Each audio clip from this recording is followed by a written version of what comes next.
नमस्कार, मैं आयुषी वर्मा। आप देख रहे हैं दिल्ली शिबा न्यूज़। देश विदेश की छोटी बड़ी खबरों के लिए देखते रहिए दिल्ली शिबा न्यूज़। खबर विस्तार से। अस्सलाम वालेकुम, सत श्री अकाल। आज 25 दिसंबर है। सबसे पहले मैं क्रिसमस की सभी ईसाई समाज को, दुनिया के ईसाई भाइयों को मैं मुबारकबाद पेश करता हूँ कि ईसाइयों पर भी जिस तरह से हमले हो रहे हैं, जिस तरह से उनको लपेटा जा रहा है, दलित और मुस्लिम के बाद में ईसाई निशाने पर है। आज एक और महत्वपूर्ण तारीख है।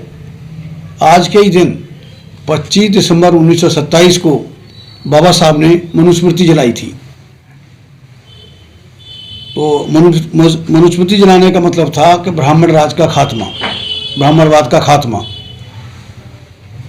1927 से लेके आज तक लगता है कि हमारा समाज सोया हुआ है।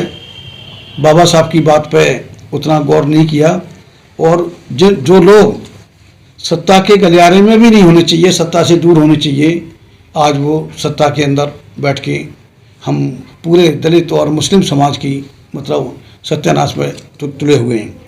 तो ये आज का महत्वपूर्ण दिन। हमारी आबादी, दलितों की आबादी देखी जाए तो 1/4 आबादी है हम। मुसलमान भी इस देश का 5वां हिस्सा है। ये 2 आबादी मिलकर हम बहुत बड़ा परिवर्तन इस देश में ला सकते थे, लेकिन ऐसा अब तक नहीं हुआ।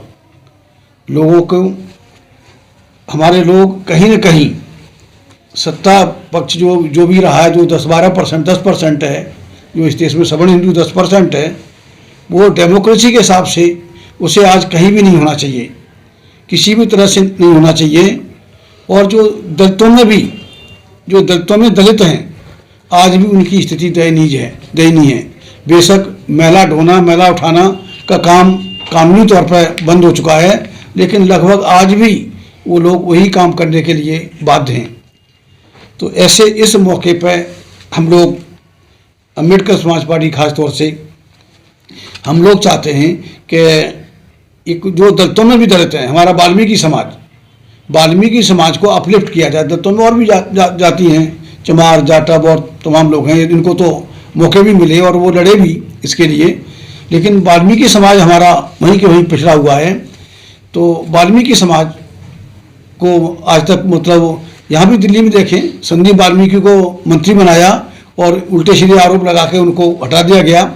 और उसी तरह से राजेंद्र पाल गौतम को, वो भी दलित थे, उन पर भी किसी न किसी बहाने से उनको लपेट के उनको भी मंत्री पद से बाहर किया और पार्टी से बाहर किया गया।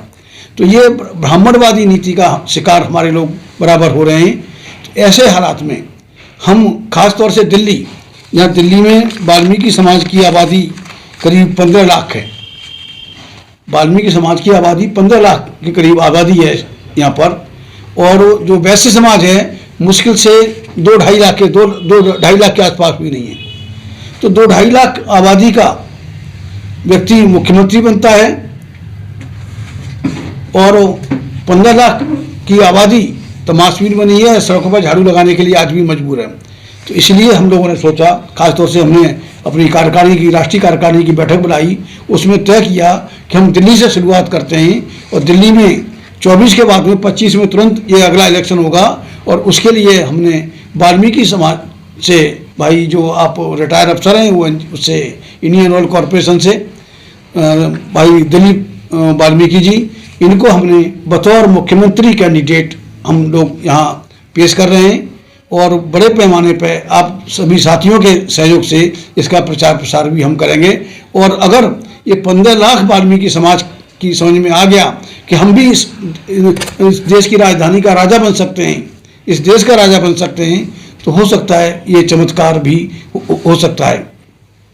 इसके साथ साथ और भी जो आज मौजूदा हालात है, अभी ये ब्रॉडकास्टिंग बिल आ रहा है, उसमें मतलब सिर्फ आप ब्रॉडकास्टर ही नहीं, आप ये जो यूट्यूबर हैं वो ही नहीं, जो सोशल मीडिया पर कोई न्यूज को फॉरवर्ड करेंगे या कुछ करेंगे, उसमें कंटेंट वेरिफिकेशन कमेटी जो ये बना रहे हैं उस बिल में, वो करेगी, वो तय करेगी कि आप मोदी के पक्ष में आप दिखा रहे हैं कि मोदी के विपक्ष में दिखा रहे हैं। तो इससे सोशल मीडिया को पूरे तरह से तहस नहस करने की साजिश है इस गवर्नमेंट की। और आप देखिए कि किस तरह से बिल पास हुआ है। एक बहाना लेके, धनखड़ जी का बहाना लेके 146 मेंबर पार्लियामेंट को पार्लियामेंट से बाहर का रास्ता दिखा दिया। ये कितने शर्म की बात है। 146 मेंबर पार्लियामेंट संसद से बाहर निकाल कर और इस बिल को उन्होंने आनंद फानंद में पास किया। और एक दिन और वो भी बगैर बहस किए। बहस न हो, ये जो भी कानून लेके आ रहे हैं या कानून में मॉडिफिकेशन कर रहे हैं, तो ये पूरी बदमाशी के साथ में इस देश का जो सोशल ताना बाना है, या हम ये कहें कि इसका जो इसका स्वरूप है संविधान के अनुसार, तो उस स्वरूप को बिगाड़ने में लगे हुए हैं। इकोनॉमी को तो इन्होंने तहस नहस कर दिया। इनका इरादा है, ये इनको भी मालूम है, जो लोग सत्ता में हैं, जो आरएसएस किन लोगों का संगठन है, और आरएसएस के जरिए भी आरएसएस की बैकिंग की पार्टी बीजेपी है। और बीजेपी के थ्रू, ये सरकार के थ्रू, ये इनका पूरा मकसद है कि किसी तरह से इस देश की हालत ऐसे कर दो कि कोई आने वाला इसको संभाल न सके।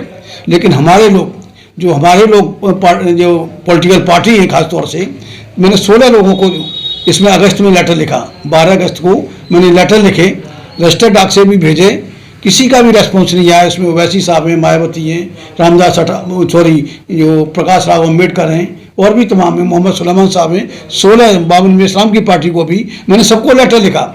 आज तक रेस्पॉन्स नहीं आया। भाई आप आगे आओ, पीछे आओ, बराबर आओ, लेकिन इसको संभालो। ये थर्ड फ्रंट बने। एनडीए में हम लोगों को कोई तरजीह नहीं दी गई, दलित और मुसलमानों को। इंडिया में एनडीए हमारा हो नहीं सकता। तो ऐसे हालात में अगर हम दलित और मुस्लिम मिलके, क्रिश्चियन मिलके, अगर इसके जो मूल्यवासी हैं, मूल्यवासी मिलके अगर हम थर्ड फ्रंट बनाएं, और ये थर्ड फ्रंट बनाने में कोई दिक्कत नहीं है। अगर 4 चर्चित चेहरे एक मंच पे आ जाएं, तो समाज तो आज भी वोट देने के लिए तैयार है। लेकिन उससे पहले खाली वोट देने से बात नहीं मिलेगी। अभी जो 5 राज्यों के चुनाव हुए, तो 5 राज्यों के चुनाव में आपने देखा कि किस तरह से ईवीएम का इस्तेमाल करके इन लोगों ने ये सारा खेल बिगाड़ा है। सारा खेल ईवीएम के जरिए, ये मतलब 3 बड़े राज्य जो हैं, कि इन्होंने अपने काबू